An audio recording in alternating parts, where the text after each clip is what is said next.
কিয়ামতের ময়দানে রব্বুল আলামিন ডাক দিবে, হে বান্দা, আমি ক্ষুধার্ত ছিলাম, তুমি আমারে খাবার দাও নাই। কি আশ্চর্য! হে বান্দা, আমি ক্ষুধার্ত ছিলাম, তুমি আমারে খাবার দাও নাই।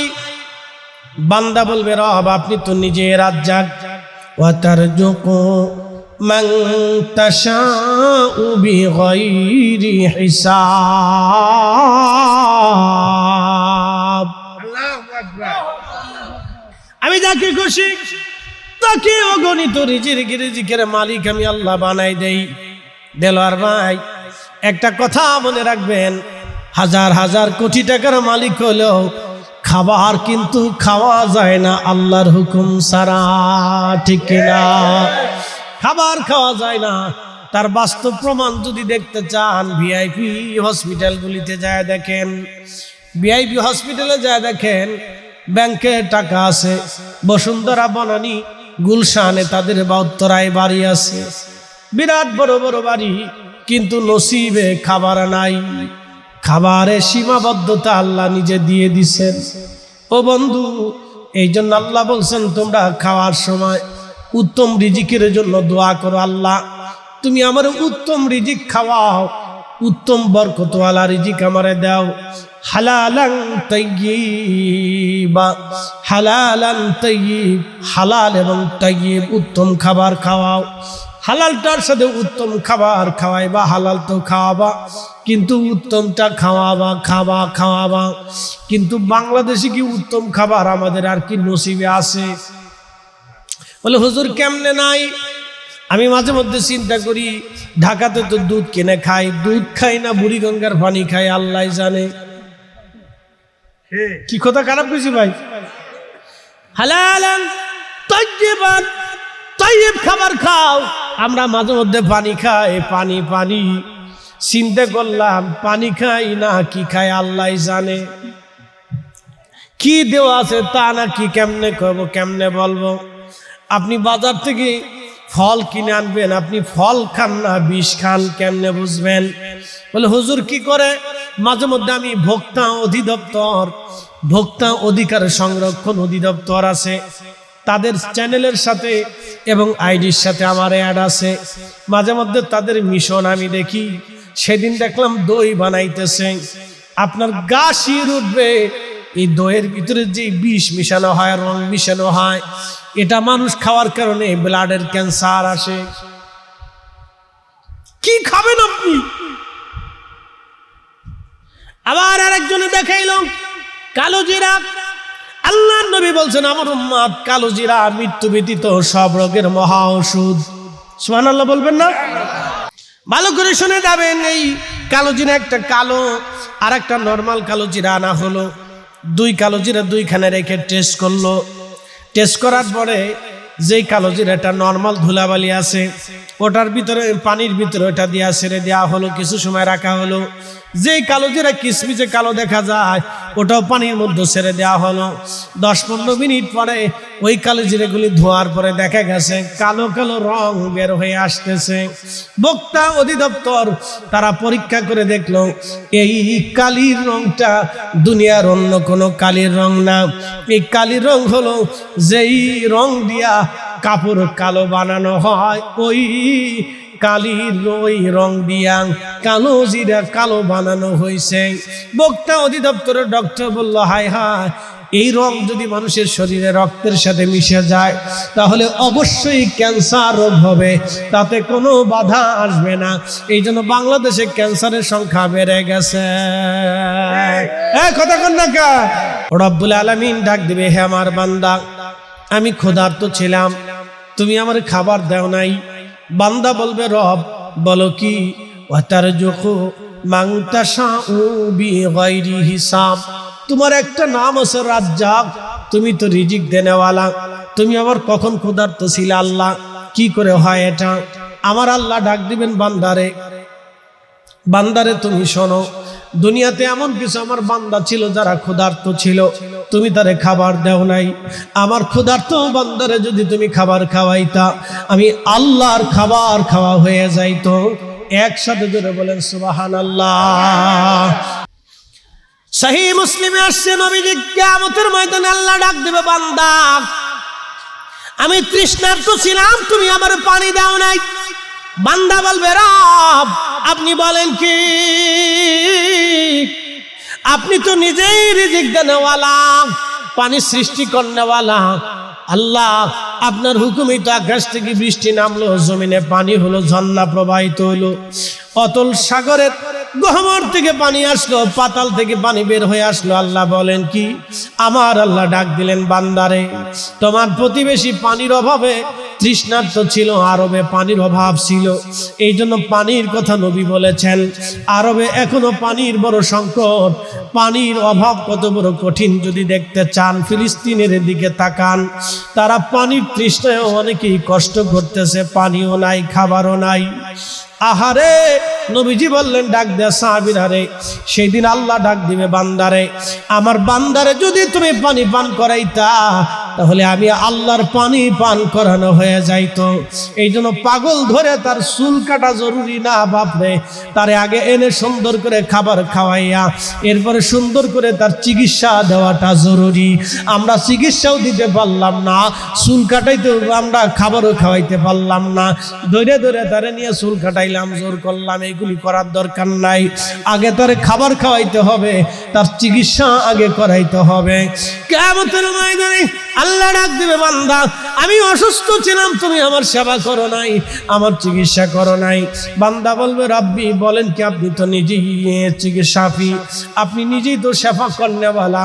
আল্লাহ সব ওষুধের মধ্যে আপনি গুণাবলী দিয়েছেন, আল্লাহ আপনি শাফি, সেবা করনেওয়ালা আল্লাহ, আপনি আবার কখন অসুস্থ হলেন? আল্লাহ ডাক দিবে, বান্দারে আমি অসুস্থ ছিলাম, তুমি যদি আমার বান্দা অসুস্থ ছিল, তোমার প্রতিবেশী এলাকাবাসী, মহল্লাবাসী, তোমার দেশবাসী অসুস্থ ছিল, বান্দারে তুমি যদি তার চিকিৎসা করাইতা, আমি রব্বুল আলামিনের চিকিৎসা করানো হয়ে যাইতো। একবার জোরে বলা যাবে কি মারহাবা? কথা যদিও শুনতে তিতা শোনা যাবে, কিন্তু তারপরও বাস্তব আপনাদের সামনে উপস্থাপন করলাম। যদিও কথা তিতা শোনা যাবে, তারপরও বাস্তব আপনাদের সামনে শোনাইলাম। আল্লাহ বলেন, হাবিব উম্মতকে জানান, রাজত্বের মালিক আমি আল্লাহ, আমি যাকে খুশি ইচ্ছা রাজত্ব দেই, যার কাছ থেকে খুশি আমি রব রাজত্ব ছিনাই নেই। যদি কোনোদিন মদিনাতে যান, মদিনাতে একটা জায়গার নাম খন্দক, এই খন্দকের একটা খাল ছিল, খালটা ছিল 10 ফিট চওড়া, 10 ফিট গভীর, 3 কিলোমিটার পর্যন্ত লম্বা। এই খাল খনন করতে যেয়ে 3000 সাহাবী এই খাল খননের কাজ করেছিলেন। 3000 সাহাবী আমার রসুলের সাথে খাল খনন করেন। প্রিয় নবী ওই খন্দকের একটা ছোট্ট পাহাড়ের উপরে আমার নবীজি ওইখানে বসে বসে দিক নির্দেশনা দিয়েছিলেন। সেই মসজিদ খন্দকে এখনো আছে। যদি কোনোদিন মক্কা মদিনাতে যান, মদিনায় যাওয়ার পরে খন্দকে যাবেন, যাওয়ার পরে দেখে আসবেন যেই মসজিদে বসে নবী নির্দেশনা দিয়েছিলেন সেই মসজিদটা এখনো আছে। যে মেহরাবে নবী নামাজ পড়েছেন সেই মেহরাবটা এখনো আছে। যদি কখনো যাওয়ার সুযোগ হয়, নবীর মেহরাবে 2 রাকাত নফল নামাজ পড়ে আসবেন। তার একটু নিচেই দেখবেন হযরতে সালমান ফারসির মসজিদ, এইখানে বসে বসে তিনি দিক নির্দেশনা দিয়েছিলেন। তার আরেকটু পরে এসে দেখবেন হযরত আলী রাদিয়াল্লাহু আনহুর নামের মসজিদ, আলী মসজিদ। এই মসজিদে হযরত আলী এবং ফাতেমা রাদিয়াল্লাহু আনহা তিনারা বসে বসে যুদ্ধের দিক নির্দেশনা দিয়েছিলেন। খাল খনন চলতে লাগলো। 10 ফিট চওড়া বিরাট বড় খাল, গভীরতাও 10 ফিট, বিরাট বড় খাল। এই খাল খননের জন্য চলা হচ্ছে যেন মক্কার কাফেররা এসে সরাসরি মদিনা আক্রমণ করতে না পারে, কারণ খাল বেয়ে তারা আসতে পারবে না। মুসলমানরা খালের এপার থাকবে, কাফের ওই পারে থাকবে। তারা যতই চেষ্টা করো যাতে খালের এই পারে না আসতে পারে। হাজরাতে সাহাবীরা এসে বলেন, ইয়া রাসূলুল্লাহ, খাল তো খনন করতেছিলাম আমরা বটে, কিন্তু খালের মাঝখানে একটা পাথর পড়েছে। পাথর তো 10 ফিট লম্বা, 10 ফিট চওড়া, 10 ফিট গভীর। লম্বাও 10 ফিট, চওড়াও 10 ফিট, গভীরতাও 10 ফিট, একবারে সমানে সমানে বিরাট বড় একটা পাথর পড়ে আছে। ইয়া রাসূলুল্লাহ, এই পাথর সরানোর মতো কোনো অস্ত্র আমাদের কাছে নাই, কোনো ব্যবস্থাপত্র আমাদের কাছে নাই, এত বড় পাথর আমরা কেমনে সরাবো নবীজি? আল্লাহর নবী বললেন, যাবিনা, তাহলে আমার সাথে চলো। আল্লাহর নবী পাথরের কাছে গেলেন, একটা হাতুড়ি নিয়ে আল্লাহর রহমতের নবী পাথরে একটা আঘাত করলেন। বিসমিল্লাহ বলেন রাসূল কারীম একটা হাতুড়ি দিয়ে আঘাত করলেন, বেশি জোরে দেন নাই, ওনার মধ্য শক্তি দিয়ে আঘাত করলেন। আঘাত করার সাথে সাথে পাথর এবং লোহার আঘাতের কারণে আগুন স্ফুলিঙ্গ বের হয়ে আসলো, আগুনের ফুলকি বের হয়ে আসলো। ওইখানে বসে নবী বললেন, সাহাবীরা রে, পার্সিয়ান সাম্রাজ্য মুসলমানদের দখলে আসবে। এই ইরানকে কেন্দ্র করে পার্সিয়ান একটা সাম্রাজ্য ছিল, Iran, Uzbekistan, Kazakhstan, Turkmenistan, Azerbaijan, এরপরে আপনার কি বলে পাকিস্তান, এরপরে ইরাক, আরো পৃথিবীর বিরাট একটা ভূখণ্ড মিলেছিল পার্সিয়ান সাম্রাজ্য। এই পার্সিয়ান সাম্রাজ্যের বিরাট একটা অংশ ছিল, 4000 বছর ধরে তারা দুনিয়া শাসন করেছিল। এই পার্সিয়ান সাম্রাজ্য এত বড় একটা সাম্রাজ্য, যদি ধরেন এখন বাংলাদেশের সেনাপ্রধান যদি বলে আমরা রাশিয়ার সাথে যুদ্ধ করব, চীনের সাথে যুদ্ধ করব, উত্তর কোরিয়ার সাথে যুদ্ধ করব, তাহলে আপনারা কি বলবেন? বর্তমানে ন্যাটো, বলেন তো এখন ন্যাটোর সাথে যদি আমরা যুদ্ধ বাঁধাই তাহলে এটা যেমন অস্বস্তিকর মনে হবে। মদিনার মুনাফিকরা বলল, হায় হায়, শুনছ, যিনি নিজের দেশ বাঁচাইতে পারে না তার বলে পার্সিয়ান সাম্রাজ্য বিজয় হবে, তার বলে রোম সাম্রাজ্য বিজয় হবে, পাগল ছাড়া আর কি। সেই দিন আমার নবীকে তারা পাগল বলেছিল, কিন্তু সাহাবীরা বিনা বাক্যে বিনা দলিলে আমার নবীর কথা বিশ্বাস করেছিল। কথা বলেন ঠিক কিনা? এটা মুজিজা ওলিদের একটা কারামত। আল্লাহর নবী কথা বলার পরে সাহাবীরা বিশ্বাস করে নিলেন, কিন্তু যারা অবিশ্বাসী ছিলেন, মুনাফিক ছিলেন মদিনা, তারা বললেন না, এটা হতে পারে না। খুব মনোযোগ দিবেন হাজিরিন, রহমতের নবীজি ঘোষণা দিয়ে দিলেন, পাথর সরিয়ে ফেলা হলো। 3 দিন খাল খনন চলতেছিল, একাধারে সাহাবীরা কাজ করতেছিলেন, একজন না, 2 জন না, 3000 সাহাবী কাজ করতেছিলেন। আল্লাহর নবী কাজের ফাঁকে কঠিন ক্ষুধার যন্ত্রণা লেগে গেলেন। নবীজি 3 দিন পর্যন্ত কোনো দানা পানি নাই, শুধু পানি খেয়ে জীবন ধারণ করতেছিলেন। পেটে ক্ষুধার যন্ত্রণা চেপে রাখার জন্য আল্লাহর নবী পেটের ভিতরে পাথর দিয়ে কাপড় দিয়ে বেঁধে রাখলেন। বর্তমানে আপনারা দেখেছেন ফিলিস্তিনের মানুষেরাও পেটের মধ্যে পাথর চাপা দিয়ে কাপড় দিয়ে মজবুত করে তারা বেঁধে রাখছে ক্ষুধা চেপে রাখার জন্য। আল্লাহর মেহবুব নবীজি পেটের মধ্যে পাথর দিক, পেটের ভিতরে পাথর দিক কাপড় দিয়ে বেঁধে রাখছে আল্লাহর নবীজি। হযরত জাবের রাদিয়াল্লাহু আনহু দেখে ফেললেন, দেখে ডাক দিয়ে বলেন, ইয়া রাসূলুল্লাহ, আপনার পেটের মধ্যে কি বাধা? নবীজি জবাব দিলেন, জাবের রে, ক্ষুধার যন্ত্রণা সহ্য করতে না পেরে পেটের মধ্যে পাথর চাপা দিয়ে বেঁধে রাখছি। আল্লাহর মেহবুব নবী ডাক দিলেন, জাবের, ক্ষুধার যন্ত্রণা পেটে পাথর দিয়ে চাপা দিয়ে ধরে রাখছি। হযরত জাবের বললেন, হুজুর, আমি কি মরে গেছি? আপনি কেন আমাকে বলেন নাই? ইয়া রাসূলুল্লাহ, আপনি মসজিদে বিশ্রাম করেন, আমি না আসা পর্যন্ত আপনি কাজ করবেন না, এখান থেকে যাবেন না, আমি দেখে আসি আমাদের বাড়ি কি পরিমাণে খাবার আছে। হযরত জাবের দৌড়ে আসলেন। যদি কখনো খন্দকে যান, জাবেরের বাড়ি জাবালে আবু সিলা পাহাড়ের একবারে সামনে। সেই বাড়িটা সৌদি সরকার এখন মসজিদ কমপ্লেক্স করে সেই জায়গাটা সংরক্ষণ করে রেখে দিয়েছে। জাবের রাদিয়াল্লাহু আনহুর বাড়ি এখনো আছে। আল্লাহর নবী হযরত জাবের রাদিয়াল্লাহু আনহুর বাড়ি চলে গেলেন। জাবের বিবিকে ডাক দিলেন, বিবি রে, ঘরের মধ্যে কি খাবার আছে বলো? বলে 1 সা গম আছে, 3.5 সের, 1 সা গম আমার কাছে আছে। আর কি আছে? বলে বাড়িতে একটা ছাগলের বাচ্চা আছে স্বামী আমার, এছাড়া আর কিছুই আমার ঘরে নাই। বিবি রে, আমি দেখে এসেছি রাহমাতুল লিল আলামিন ক্ষুধার্ত আছে, নবীজি না খাওয়া, বিবিরা আমার রসুল ক্ষুধার্ত, নবীকে আমাদের বাড়ি দাওয়াত দিতে চাই, তুমি গম পিষো, রুটি বানাও, আমি ছাগল জবাই করে দিয়ে যাচ্ছি, এই ছাগলের গোশত রান্না করো, আমি রসুলকে আমাদের বাড়ি দাওয়াত দিতে যাইতেছি। বিবি ডাক দিলেন, স্বামীরে দাওয়াত তো দিবেন, কিন্তু কানে কানে বইলেন, প্রকাশ্যে যদি বলেন অনেক সাহাবী না খেয়ে আসে, এত সাহাবী যদি আমাদের বাড়ি চলে আসে, স্বামী আমার, এত মানুষের মেহমানদারি আমার দ্বারা সম্ভব না, এত মানুষের মেহমানদারি আমার দ্বারা সম্ভব না স্বামী। দাওয়াত দিলে কানে কানে আমার রসুলকে দাওয়াত দিয়ে। হযরত জাবের বললেন, ঠিক আছে, তুমি রান্না বান্না করো, তাই হবে। হযরত জাবের রওনা হয়ে গেলেন। হযরত জাবের এসে নবীজিকে কানে কানে বলেন, ইয়া রাসূলুল্লাহ, নবীজি, আমাদের বাড়িতে এক ছাগল, এক গম আছে, একটা ছাগল আছে, আমি জবাই করেছি, গম আমি রুটি পেষেছি, আর আমার স্ত্রী রান্না বান্না শুরু করেছে।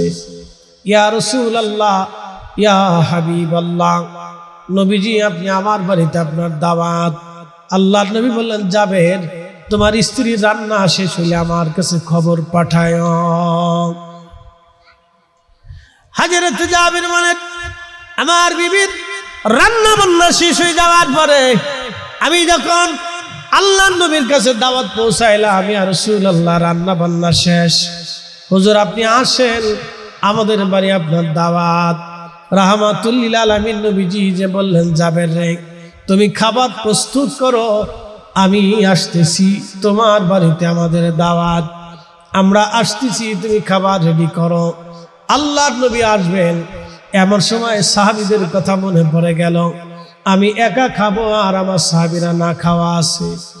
সাহাবীরা রে, আসো, জাবেরের বাড়ি আজকে আমাদের দাওয়াত, একবার জোরে বলা যাবে কি মারহাবা, আল্লাহু আকবার।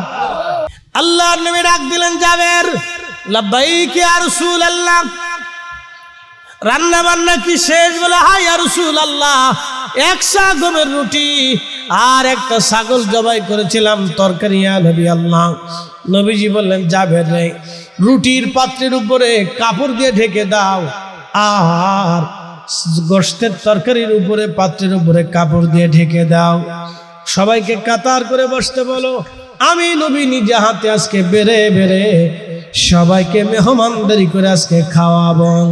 জোরে বলা যাবে কি মারহাবা, তিনি রাহমাতুল লিল আলামিন। গোশতের পাত্রের উপরে বাম হাত রাখলেন, এক চামচ তরকারি 3টে রুটির উপরে রাখলেন। এইভাবে জাবেরকে বলেন, জাবের, আমি বেড়ে বেড়ে দেই, তুমি আমার সাহাবীদের সামনে এক একজনের সামনে 3টে করে রুটি আর তরকারি দিতে থাকো।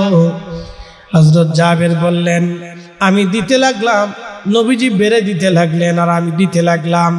দিতে দিতে দিতে দিতে কখন যে 3000 মানুষের সামনে খাবার দিয়েছি আমি নিজেও জানি না। 3000 সাহাবীর সামনে 9000 রুটি চলে গেল। একসাথে বলা যাবে আল্লাহু আকবার। কত হাজার মানুষ? কয় হাজার। রুটি গেল কয় হাজার। গম কয় মন? রসুলের হাত। জোরে বলেন কার হাত? নবীর হাত। জোরে বলেন কার হাত? আমাদের হাত একরকম। জোরে বলেন বরকত একরকম। নবীর হাত নবুয়তের হাত, আর আমাদের হাত হলো গুলামির হাত। কথা ঠিক কিনা? নবীর হাত নবুয়তের হাত, আর আমাদের হাত হলো গুলামির হাত। আমাদের হাত গুলামির হাত, নবীর হাত নবুয়তের হাত। প্রিয় উপস্থিতি, 3000 মানুষের সামনে খাবার চলে গেল। জাবের রাদিয়াল্লাহু আনহুর বাড়ি এখনো আছে। এরপরে নবীজি বললেন, সাহাবী জাবের, ইয়া রাসূলুল্লাহ, কেউ কি আর বাদ আসেনি? বলে, হুজুর যত সাহাবী আসছিলেন সবাইকে দিয়েছি।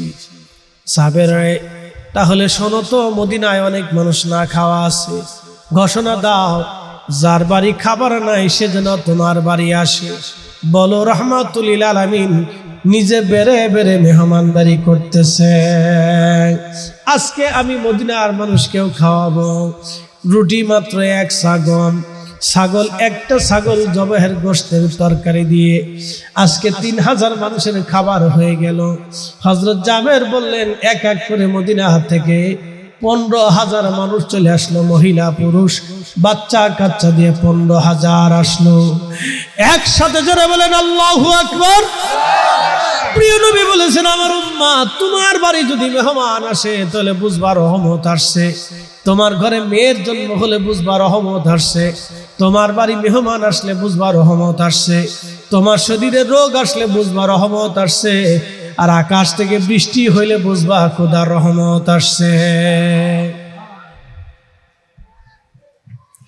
যদি আকাশ থেকে বৃষ্টি আসে বুঝবা আল্লাহ রহমত আসছে, শেষ হয়ে গেছে। যদি মেয়ে জন্ম হয় তাহলে বুঝবা রহমত আসছে। প্রশ্ন রাখতে পারেন, হুজুর মেয়েরা কি করে রহমত হয়? একটা কথা মনে রাখবেন, মেয়েরা যা মনে হয় তাই হোক, যখন মেয়েটা মা হয় তখন ওই বাচ্চাটা সন্তানের লালন পালন কর্নেওয়ালা মা হয়ে যায়। যখন মেয়েটা মা হয় তখন আপনি বুঝবেন এই মেয়েটা আল্লাহর পক্ষ থেকে নিয়ামত হয়ে যায়। ওই মাটা সন্তানকে লালন পালন করেন। মা যাই হোক না কেন, সন্তানটা তার কলিজার টুকরা। কথা ঠিক কিনা? ভালো করে শুনে যাবেন। প্রতিটা নারী যদি মাও হয় তারপরেও সে মা, সন্তানকে সে সবকিছু দিয়ে লালন পালন করে। এই জন্য নারীরা আল্লাহর পক্ষ থেকে রহমত হিসেবে আল্লাহ পাঠিয়েছে। আল্লাহ বললেন, যদি মেয়ে জন্ম হয় তাহলে বুঝবা খোদা তোমার ঘরে একটা রহমত পাঠিয়েছে। আর যদি মেহমান আসে তাহলে বুঝবা আল্লাহ রহমত পাঠিয়েছে। নবী বললেন, সাহাবী এসে বললেন, ইয়া রাসূলুল্লাহ, ইসলামের মধ্যে উত্তম কাজ কি? নবী বললেন, তুতঈমুত তাআম, মানুষকে খাওয়ানো, তাকরাউস সালাম আলা মান আরাফতা ওয়া মান লাম তারিফ, চিনো বা না চিনো সালাম আদান প্রদান করা। আমরা তো সালাম দেওয়া ভুলে গেছি। আমাদের ঘরে ঢোকার সময় আমাদের সালাম দিতে হয়। সারা জীবন মনে রাখবেন, ঘরের দরজার সামনে যা সালাম দিবেন, আসসালামু আলাইকুম ওয়া রাহমাতুল্লাহ। বাচ্চারা, মেয়েরা, সন্তান, স্ত্রী, ভাই ব্রাদার, মা বাবা, ঘরের মধ্যে যেই থাকুক, আপনি ঘরের দরজায় যা সালাম দিবেন, আসসালামু আলাইকুম ওয়া রাহমাতুল্লাহ। আপনি সালাম দিবেন আগে, শিশু বাচ্চা হলো সালাম আগে দিবেন। আল্লাহর নবী রাস্তা দিয়ে হেঁটে যাচ্ছিলেন, এমন সময় দেখলেন বাচ্চারা খেলাধুলা করে। আল্লাহর নবী বাচ্চাদের পাশে যা সালাম দিলেন, আসসালামু আলাইকুম ওয়া রাহমাতুল্লাহি ওয়া বারাকাতুহু। বাচ্চারা সালামের জবাব দিল। ওই বাচ্চারা আর কোনোদিন নবীকে সালাম দিতে ভুলে নাই, তারা আগেই আল্লাহ রাসূলকে সালাম দিতেন। আপনি সালাম নেওয়ার চিন্তা করবেন না, আপনি সালাম দেওয়ার চিন্তা করবেন। কার আগে কে সালাম দেবে? কার আগে কে সালাম দিবে? আমি যদি বক্তা চিন্তা করলাম ওই মানুষটা আমাকে সালাম দিবে না, আমি আগে সালাম দেওয়ার চিন্তা করতে হবে। যে আগে সালাম দেয় সে হিংসা মুক্ত থাকে, যে আগে সালাম দেয় সে হিংসা মুক্ত থাকে।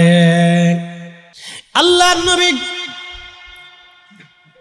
মদিনাতুল মুনাওয়ারাতে জাবেরকে বললেন, জাবের রে, মদিনার মানুষের ঘরে ঘরে দাওয়াত দিয়ে দাও, মদিনার ঘরে ঘরে দাওয়াত দিয়ে দাও। রাসূল মেহমানদারি করাচ্ছেন, সুবহানাল্লাহ বলা যাবে না। আল্লাহর নবী সাহাবী জাবের ঘোড়ার পিঠে চড়ে দাওয়াত দিলেন মদিনাবাসী। যাদের ঘরে খাবার নাই তোমরা আসো, আমার বাড়ি তোমাদের দাওয়াত। রাহমাতুল লিল আলামিন নিজে বেড়ে বেড়ে দিচ্ছেন খাবার। আস মদিনার থেকে মানুষ আসতে আসতে একজন না, দুইজন না, 15,000 মানুষ আসছে। ধরে বলেন সুবহানাল্লাহ। রুটি কয় মন? 350। ছাগল কয়টা? একটা। আগে খাইছে 3000। বাচ্চারা হিসাব করো, আগে খাইছে কয় হাজার? 3000। গম কয় কেজি?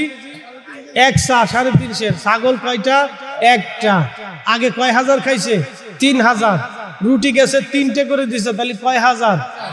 9000। এখন আইছে 15,000। কত হাজার আইছে? 3টে করে রুটি দিলেন আল্লাহর নবী। কয়টা রুটি গেল? হ্যাঁ, হিসাবে দুর্বল। ভাগ পারে না, গুণ পারে না, বুঝা গেছে। 45,000, তাহলে 45,000 আর আগে গেল 9,000। বাচ্চারা বলো 45 আর 9 কত? 54,000। একসাথে বলবেন না মারহাবা। কত হাজার? ছাগল কয়টা? একটা, আর এক ছাগল। 54,000 রুটি চলে গেল। 18,000 মানুষে খাবার খেল। আল্লাহু আকবার। প্রিয় উপস্থিতি, আল্লাহর নবী সাহাবী জাবের বললেন, প্রিয় নবীজিও 3টা রুটি নিলেন, বেশি নিলেন না। প্রিয় নবীও 3টা রুটি নিলেন। আল্লাহর নবী 1 চামচ তরকারি নিলেন। জাবেরকে বললেন, জাবের রে, পাতিলের মধ্যে যাহা আছে সব তোমার এবং তোমার পরিবারের জন্য। হযরত জাবের বললেন, আমি পাতিলের উপর থেকে কাপড় সরাইয়া পাতিলের মধ্যে নজর করে দেখি, ওই রুটি যা ছিল তাই আছে, তরকারি যা ছিল তাই আছে, একটু কমেও নাই বাড়েও না। একসাথে হাত উঁচু করে বলেন আল্লাহু আকবার। তাহলে মেহমানদারি কি চলবে না বন্ধ হবে? চলবে, চালাবেন। এত বেদাতের ফতোয়া নিয়েন না, তাহলে জুব্বাটাও খোলা লাগবে, তো বিপদ আছে। এত বেদাতের ফতোয়া নিয়েন না। মেহমানদারির সিস্টেমটা হলো হক বেহকের মাসালা, এখানে বেদাতের মাসালা। আমি দাওয়াত দিছি 10 জনকে, আমি কি খাওয়াবো আমি জানি। জিলাপিও খাওয়াইতে পারি, খেজুরও খাওয়াইতে পারি, বিরিয়ানিও খাওয়াইতে পারি, খিচুড়িও খাওয়াইতে পারি, গোশ মাছ দিয়েও খাওয়াইতে পারি। কথা ঠিক আছে না ভাই? আমি আপনাদেরকে আজকে দাওয়াত করছি, শহীদাত মাহফিল কমিটির দায়িত্ব। খাওয়াইলেও খাওয়াইতে পারে, না খাওয়াইলেও নাও খাওয়াইতে পারে। কিন্তু তারা চিন্তা করলো, আমি এতগুলি মেহমান আমার এখানে ওয়াজে দাওয়াত দিছি, দোয়া খায়ের হবে, আমি তাদের হাতে কিছু না কিছু মেহমানদের একটা ব্যবস্থা করে দিই। এটা উত্তম পদ্ধতি। এই জন্য এগুলি খালি বেদাত বেদাত বইলা বন্ধ করাইয়া দিনের ক্ষতি ছাড়া লাভ আজও পর্যন্ত হয় নাই। আল্লাহর কসম করে বলি, কোনো লাভ হয় নাই। উম্মতের লস হয়েছে, লস হয়েছে। কথা বলেন ঠিক কিনা? উম্মতের অনেক বড় লস হয়েছে, অনেক বড় লস হয়েছে। বলেন কি লস হয়েছে? অনেক মানুষের বাড়ির দোয়া বন্ধ হয়েছে। মিলাদ শরীফ বন্ধ করাইয়া মনে কিছু নেন না। কেউ বিরোধী থাকতে পারেন যে আমি এটা মানি না, আপনি না মানতে পারেন, সেটা আপনার ইচ্ছা। আমি আপনাকে জোর করব না, না মানতে পারেন, সেটা আপনার মনস্থ থেকে ধরছে, আপনি মানেন নাই। বাংলাদেশে কেউ বিএনপি করে, কেউ জামাত করে, কেউ জাতীয় পার্টি করে, কেউ বিভিন্ন দল বেদল করে, আছে না ভাই?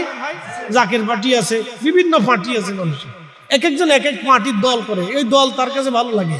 আমার কাছে যে এই বিএনপি ভালো লাগবে তা কিন্তু না, আবার বিএনপি হলে যে আমার কাছে আমার দল ভালো লাগবে তাও কিন্তু না। যার যেটা ভালো লাগে সে সেটা করতেছে। আপনার মিলাদ ভালো লাগে না লাগে সেটা আপনার ইচ্ছা, কিন্তু আমার কাছে ভালো লাগে। মিলাদ চালু রাখার কেন দরকার? অন্তত মিলাদ চালু রাখলে ঘরে ঘরে বাড়ি বাড়িতে দোয়া চালু থাকবে, একটু জিকির চালু থাকবে, একটু দোয়া দুরুদ চালু থাকবে, মরহুম মরহুমাদের জন্য দোয়া চালু থাকবে, কিছু না কিছু হলো মেহমানদারি চালু থাকবে। কথা কোন লাগে ঠিক কিনা? মিলাদ চালু থাকলে মেহমানদারির সুন্নত চালু থাকবে, দুরুদের সুন্নত চালু থাকবে, এবং দুয়ার সুন্নত চালু থাকবে, এবং দাওয়াতের সুন্নত চালু থাকবে। 4টে সুন্নতের কথা বললাম। এবার ভালো লাগলে করবেন, না লাগলে না করবেন। আপনার কাছে গুনাহ, আপনার কাছে বেদাত, আমার কাছে ইবাদত। কথা ঠিক আছে না? আপনার কাছে কি বেদাত, আমার কাছে ইবাদত। বলে কি দাওয়াতের সুন্নত, মেহমান আসছে দুয়ার সুন্নত, এবার জিকির ফিকিরের সুন্নত, এরপরে আপনার খাবারের সুন্নত। 4টে সুন্নত আমরা অন্তত মিলাদ মাহফিলে পালন করে থাকি। আল্লাহ সুন্নতগুলি পালন করার তৌফিক দিক। সকলে বলেন আমিন। একটা কাজ দিয়ে 4টে সুন্নত আদায় হয়ে যায়। এই জন্য আমরা বেদাত দেখি না, আমরা ইবাদত দেখি। কারণ আপনার দৃষ্টিতে যদি বেদাত হয়ে থাকে তাহলে সেটা আপনার কাছে বেদাত, আমার কাছে ইবাদত। আমরা যতদিন বেঁচে থাকি এই ইবাদত আল্লাহর দরবারে করতে থাকবো। আল্লাহ বেশি বেশি তৌফিক দিক। সকলে বলেন আমিন। আসেন কিছু সময় জিকির করি লা ইলাহা লা ইলাহা। যে সেনাপ্রধানের মনে একটু অসুস্থতা আছে, ওনারে অব্যাহতি দিও। কথা ঠিক আছে না? যে রাশিয়ার সাথে যুদ্ধ করা বাংলাদেশ সেনাবাহিনীর, এটা কল্পনাই শুধু, বাস্তবে এটা সম্ভব। কারণ এই ধরনের সিচুয়েশন আর অস্ত্রশস্ত্র আমাদের নাই, মেধাও আমাদের নাই। আমাদের সদস্য আছে, লাখ লাখ যোদ্ধা আছে, অসুবিধা নেই, কিন্তু ওই ধরনের শক্তি, অস্ত্র, গতানুগতিক মেধা আমাদের কাছে নাই। এখন যদি আমাদের সেনারা বলে যে না আমরা আমেরিকার সাথে যুদ্ধ করব, তাও এটা কুসুম চিন্তা ভাবনা, যে এই চিন্তা আমাদের মাথায় আনাই ঠিক নেই এখন এই মুহূর্তে। শুধু শুধু দেশে যুদ্ধ বাঁধাইয়া আমরা নিজেরাও মরবো, খামাকে দেশের ক্ষতি করবো, এছাড়া আর কিছু নেই। তো ভাবেন ওই সময় মদিনাতুল মুনাওয়ারা ছিল দুর্বল, মাত্র 3000 সাহাবী খাল খনন করতেছে। আর আল্লাহ রাসূল বললেন এই সময়ে যে আমাদের পার্সিয়ান সাম্রাজ্য বিজয় হবে। তখন মদিনার যারা মুনাফিক ছিল তারা হাসার করে দেখছনি, সে বলে নবী নিজের দেশ নিজের এলাকা বাঁচাইতে পারতেছে না, নিজের এলাকা বাঁচানোর জন্য তার খাল খনন করা লাগতেছে। সে বলে পার্সিয়ান সাম্রাজ্য বিজয় করবে, পাগল ছাড়া কি? আমার দিকে তাকান, ভালো করে লক্ষ্য করবেন। আল্লাহর নবী পাথরে আঘাত করলেন। পাথর কত বড়? 10 ফিট চওড়া, 10 ফিট ডিপ, 10 ফিট লম্বা, সমানে সমানে 10 ফিট। এত বড় একটা পাথর নবীজি হাতুড়ি দিয়ে আঘাত করলেন, পাথরে আগুন ধরে গেল, 3টে খণ্ডে পাথর বিভক্ত হয়ে গেল। একসাথে বলবেন আল্লাহু আকবার। কয় খণ্ড হলো? তাহলে পাথরের আঘাতটা কত বড় ছিল? হাত কিন্তু রসুলের হাত, হাতটা রসুলের, আঘাত করতেন রসুল, কিন্তু আঘাতটা রসুল করেন নাই, আল্লাহর পক্ষ থেকে আঘাত হয়েছে। কতক্ষণ নাকি ঠিক কিনা? তাহলে ওই পাথর খণ্ডটাকে 3টে খণ্ডে বিভক্ত করতে জানাতানা শক্তির প্রয়োজন হয় নাই। তার মানে নবুয়তি হাত দিয়ে আঘাত করলেন, ওই হাত আর আমাদের হাত এক হাত, বুঝেন নাই? রসুলের হাত আর আমাদের হাত এক হাত। জোরে বলেন, একসাথে বলেন, বুঝাইতেছি না, বুঝে থাকলে বলেন এক হাত, না জোরে বলেন এক হাত। নবীর হাত আর আমাদের হাত এক হাত। নবীজির চোখ আর আমাদের চোখ কি এক চোখ? নবীজির জবান আর আমরার জবান কি এক জবান? নবীজির কান আর আমরার কান এক কান। নবীজির মাথা আর আমরার মাথা এক মাথা। নবীজির দেহ আর আমরার দেহ এক দেহ। এই তো বুঝে ফেলছে। হিসাব সহজ তো, হিসাব কোনো কঠিন না তো। আমরা হুইতে তেনা ফেসাইতে ফেসাইতে জিলাপি ফসাই ফেলছি, জিলাপির ফেসাইতে ফেসাইতে জিলাপির জান শেষ, তেনারও জান শেষ। এত ফেসেন না, হিসাব সহজ। আল্লাহর হাবিব পাথরের আঘাত করলেন, 3 খণ্ডে বিভক্ত হলো, আগুন বের হয়ে আসলো। প্রিয় নবী মুস্কি হাসি দিয়ে বললেন, সাহাবীরা রে, পার্সিয়ান সাম্রাজ্য আমাদের বিজয় হবে। এরপরে আল্লাহর নবী আরেকটা আঘাত করলেন, বাকি খণ্ডগুলো 3টা করে খণ্ড হলো, বাকি প্রত্যেকটা খণ্ড 3টা করে খণ্ড হলো, আগুন বের হয়ে আসলো। আল্লাহর নবী বললেন, সাহাবীরা রে, রোম সাম্রাজ্য আমাদের বিজয় হবে। বর্তমানে ন্যাটো, বর্তমানে কি ন্যাটো, এই ন্যাটো ধরেন রোম সাম্রাজ্য। শ্রেষ্ঠ নবী দিলাম রে তরিয়ে নিতে রোজা হাসরে, শ্রেষ্ঠ নবী দিলাম রে তরিয়ে নিতে রোজা হাসরে, পথ না ভুলি তাই তো দিলে পাক কুরআনের বাণী, খোদা তোমার মেহেরবানি। সুন্দর ফুল সুন্দর ফল মিঠা নদীর পানি, খোদা তোমার মেহেরবানি। সাহাবীদেরকে বলো কাতার করে বসার জন্য, আমি নিজে আজকে বেড়ে বেড়ে খাওয়াবো। আল্লাহর মেহবুব নবী রুটির পাত্রের উপরে বাম হাত রাখলেন, ডান হাত দিয়ে 3টে রুটি বের করে নিয়ে আসলেন। এই শোনেন, একটা পতিতাও যদি মা হয়, মনে কিছু নিয়েন না, আল্লাহ মাফ করুন, একটা পতিতাও যদি মা হয়, যে দেহ ব্যবসা করে খায়, যে দেহ দেখাইয়ে বিক্রি করে খায়, বলে হুজুর কারা? আমাদের দেশে যারা দেহ দেখাইয়া টাকা রুজি করে। আমাদের দেশের কিছু নারীরা আছে টিকটক করে, তারা দেহ দেখাইয়া টিকটক করিয়া তারা এখান থেকে অর্থ করি রুটি রুজি করে। প্রতি তারা দেহ বিক্রি করিয়া টাকা পয়সা রুটি রুজি করে। বলেন হালাল না হারাম? জিন্দিগি হারাম, জিন্দিগি কি হারাম, তাও হারাম, নিকৃষ্ট হারাম, শুধু হারাম না, নিকৃষ্ট হারাম। ভালো করে বুঝবেন, এই পতিতা নারীও যদি মা হয় তারপরে সে কিন্তু মা। আল্লাহ রাসূলকে এক সাহাবী জিজ্ঞেস করলেন, ইয়া রাসূলুল্লাহ, মা যদি পতিতা হয় তাহলে তার সাথে কেমন আচরণ করব? নবী বললেন, উত্তম আচরণ করব। মারহাবা বলবেন? কে আসতে হবে কেন? জোরে বলেন। মা যদি পতিতা হয় তারপরে তুমি তার সাথে উত্তম আচরণ করবে, খারাপ আচরণ করতে পারবে না। আল্লাহ ইজাজত দেয় নাই, রাসূল ইজাজত দেয় নাই। কেন দেয় নাই? কারণ আছে। যদি পতিতা হওয়ার কারণে সন্তান মার সাথে খারাপ আচরণ করে তাহলে সন্তানরা মার প্রতি খারাপ আচরণ উদ্বুদ্ধ হবে।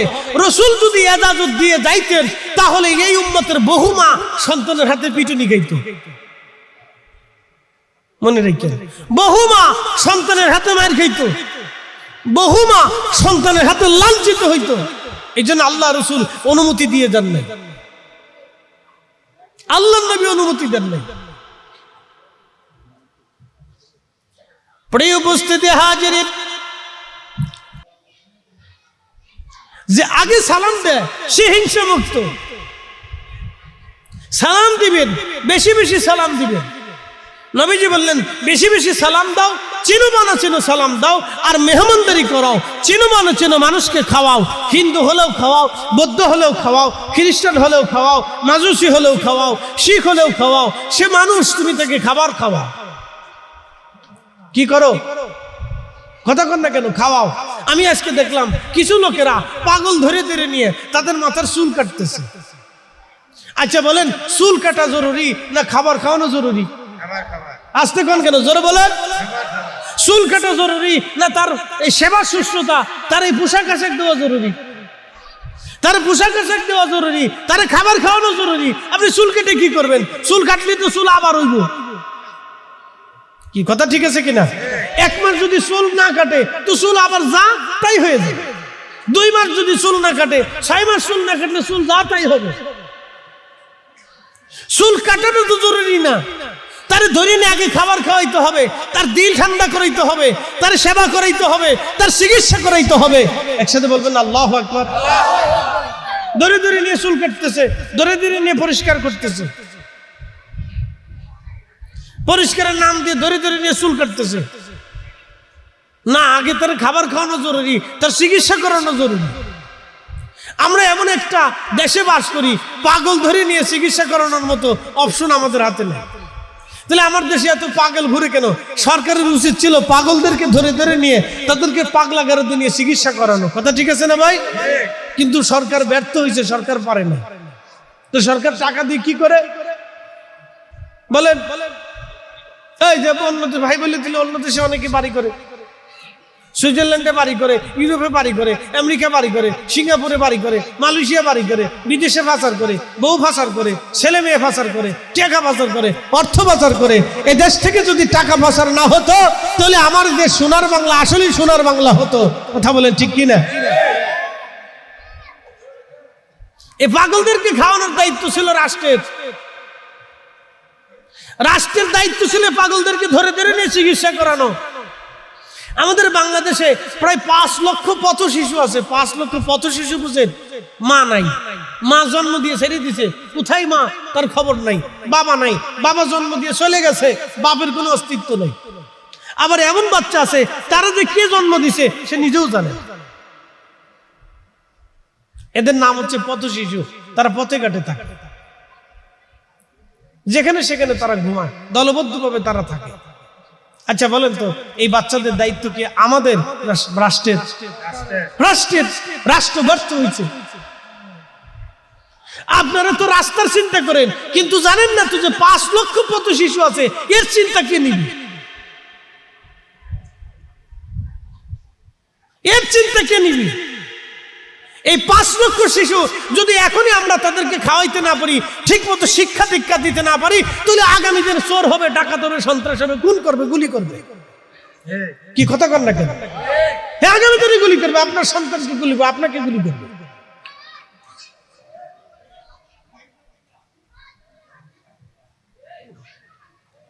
কষ্ট হচ্ছে আপনাদের? একসাথে জোরে বলেন তো আল্লাহু আকবার। কথা কি আমার দুই একটা বেইনসাফি? হ্যাঁ, শুনে যান একটা হাদিস এবার আপনাদেরকে শোনাই। আল্লাহ রাসূল বলেন, মাল্লাম ইয়ারহামিন নাস ওমাল্লাম ইয়ারহামিল্লাহ, যে মানুষকে দয়া করে না আল্লাহ তাকে দয়া করে না।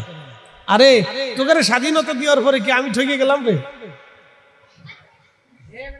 এই চলে বাবা, চলে চলে চলে চলে ভিতরে ভিতরে ভিতরে একটু দৃশ্যে বলেন আল্লাহুম্মা সাল্লি আলা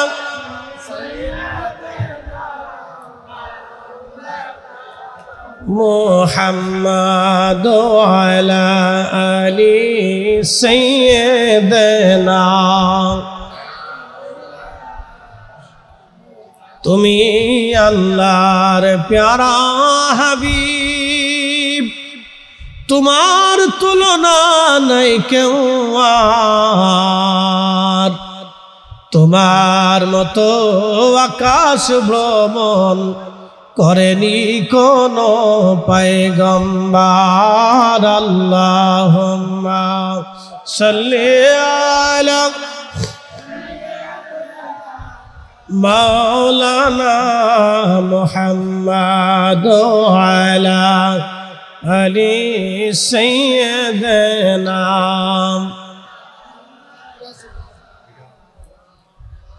আল্লাহর নবী সহিহ মুসলিমে বলতেছেন, কিয়ামতের ময়দানে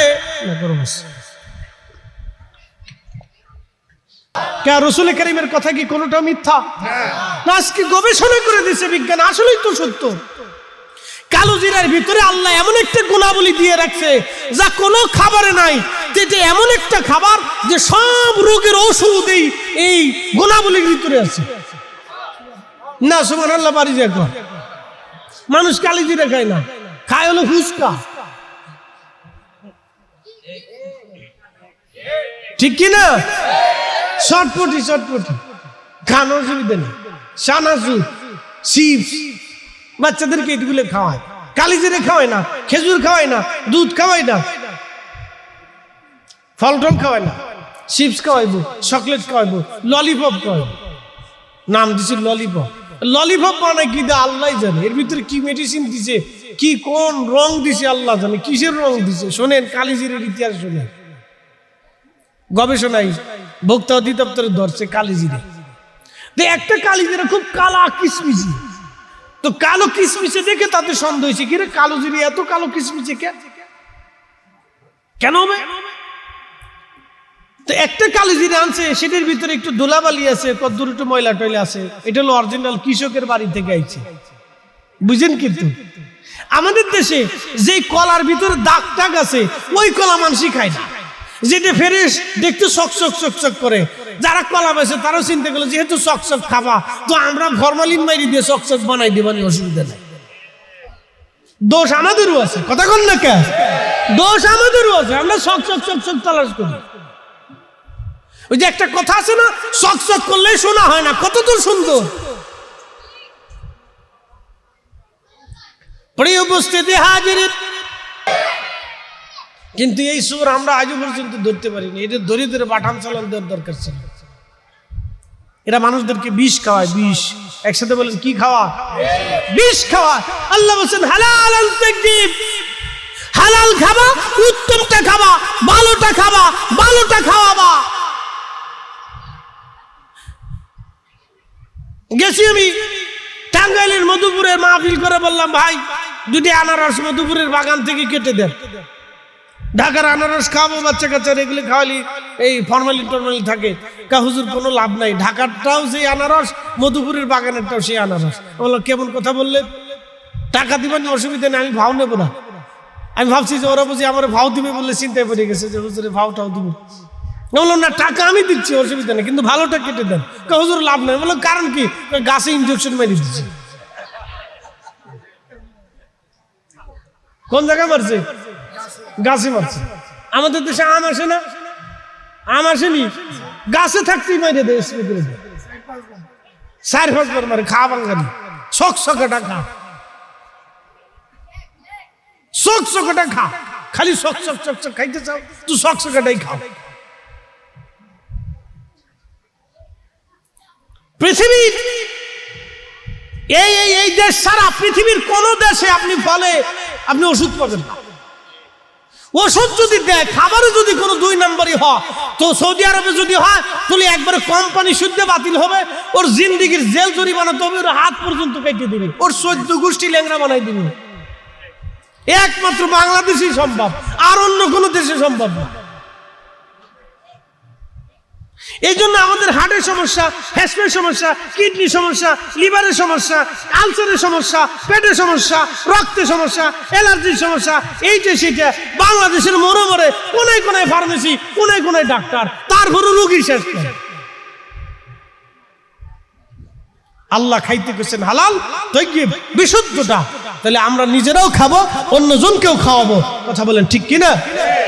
খাওয়ার ওয়াজ করতে করতে বাংলাদেশের ওয়াজ করে ফেলছি। শুনে যাবেন হাজিরিন, ভালো করে শুনে যান। কিয়ামতের মাঠে চলে গিয়েছিলাম, আবার আপনাদেরকে নিয়ে কিয়ামতের মাঠে চলে যাই। ঘুরিয়ে দেখার দরকার আছে। আচ্ছা, মদিনাতে যারা ইফতার করছে বসে থাকলে অটোমেটিক ইফতার আসে না? আচ্ছা, কারা খাওয়ায় কোন? তো মাদানীরা খাওয়ায়, হাজিরা খাওয়ায়, মদিনার ধনীরা খাওয়ায়। একসাথে কর না মারহাবা। হাজিরা আরাফাতে গেলে পানি খাওয়ায়, খাবার খাওয়ায়। কারা খাওয়ায়? বড় বড় কোম্পানিরা খাওয়ায়, ধনীরা খাওয়ায়। লাইন ধরে ধরে দিচ্ছে, তারা খাওয়াচ্ছে। ইয়া হাজি, ইয়া হাজি, ইয়া হাজি, আল্লাহ আল্লাহ আল্লাহ আল্লাহ। মুয়ে মুয়ে মুয়ে মুয়ে পানি রে কয়, মুয়ে মুয়ে পানি রে কি কয়?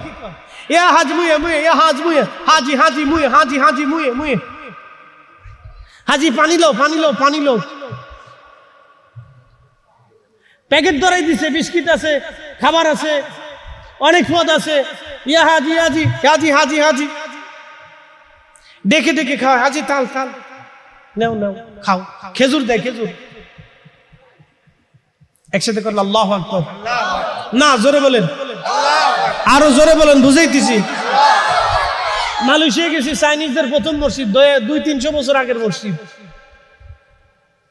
200-300 বছর আগের মসজিদ এখনো আছে।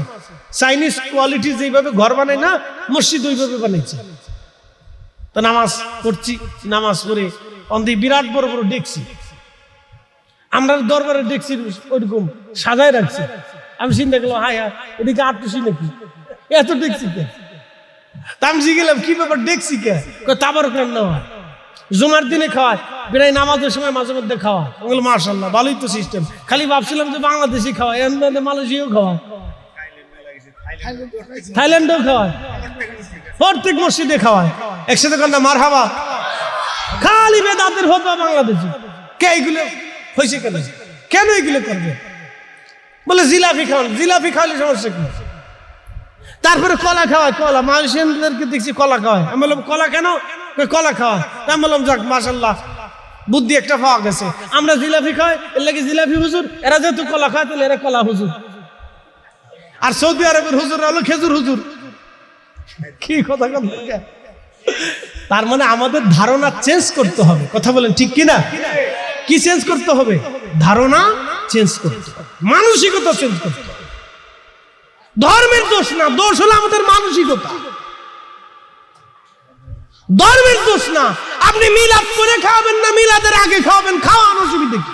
আপনি নিষেধ করছে কেনা?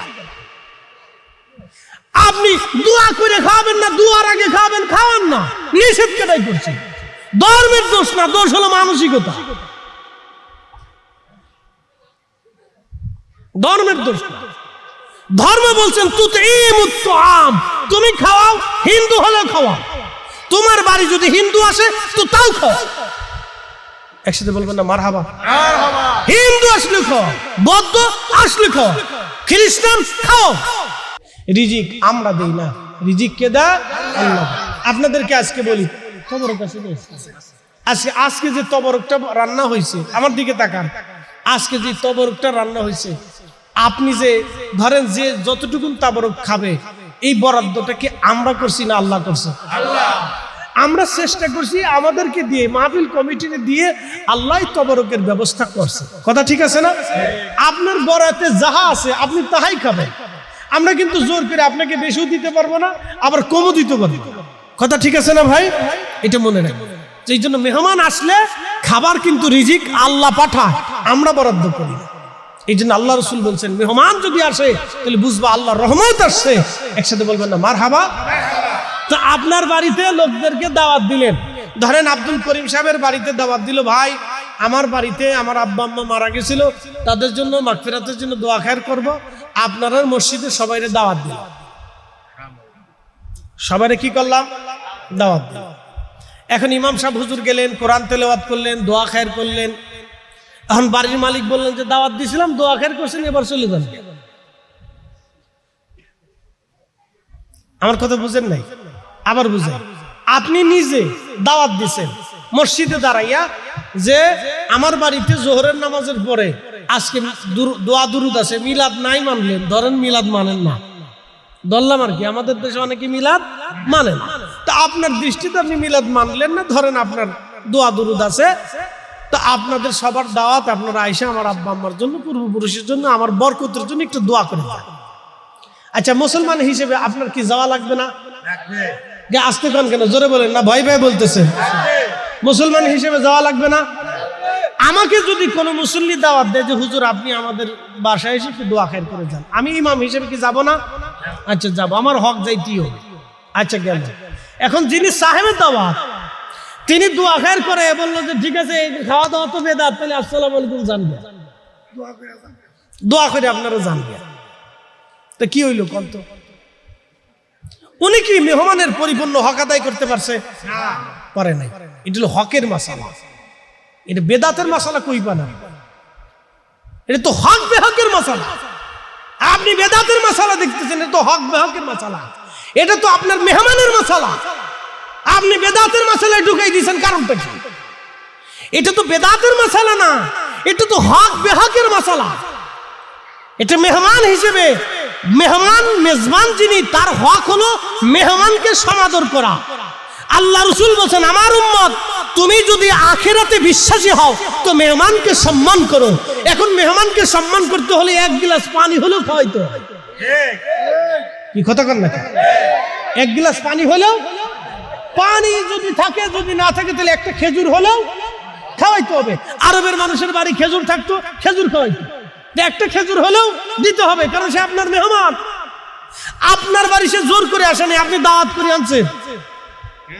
এটা তো বেদাতের মাসালা না, এটা তো হক বেহকের মাসালা। আপনি বেদাতের ভিতরে ঢুকে নিয়ে চলে যাচ্ছেন, আপনি বেদাতের ভিতরে ঢুকে নিয়েছেন। বেদাতের ভিতরে ঢোকানোর কি আছে এখানে? এটা তো হক বেহকের মাসালা। আল্লাহ আমাদেরকে মেহমানদারির হক বোঝার তৌফিক নসিব করুন, বলেন আমিন।